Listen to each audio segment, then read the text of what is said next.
అమ్మకి కిరీటాలు పెట్టొద్దు. గుళ్ళు కట్టి దేవతని చేయొద్దు.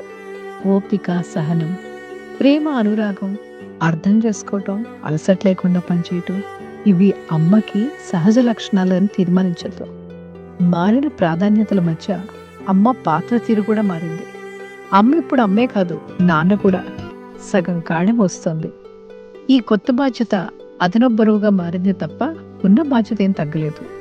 మంచి అమ్మగా ఉండాలని తప్పించి ప్రయత్నించి ఎప్పుడైనా బ్యాలెన్స్ తప్పితే విలువిల్లాడి ఈ నిర్వచనాలు నీరాజనాలకి తగ్గట్టుగా తను ఉన్నానా లేదా అని తన ప్రేమను చూసుకుంటూ తూచుకుంటూ నేను మంచి అమ్మను కాదేమో అని బాధపడుతూ అమ్మ అలసిపోతుంది, బెదిరిపోతుంది. అందుకే అమ్మని అందులో ఎక్కించడం ఆపేద్దాం. అమ్మ అమ్మే కాదు, మామూలు మనిషి కూడా. కోపతాపాలు, అలకలు, అలసటలు, ఇష్టాలు, అయిష్టాలు అన్నీ ఉండడం అత్యంత సహజం అని అమ్మ అర్థం చేసుకుంటే కొండంత బరువు దిగిపోతుంది. మనసు తేలిగ్గా మారిపోతుంది. మెదడు అలసిపోవటం ఆగుతుంది. అప్పుడు అమ్మ ఎంత అన్న తూకల్లో ఆ ప్రేమను తీయకుండా స్వేచ్ఛగా, స్వచ్ఛంగా ప్రేమిస్తుంది.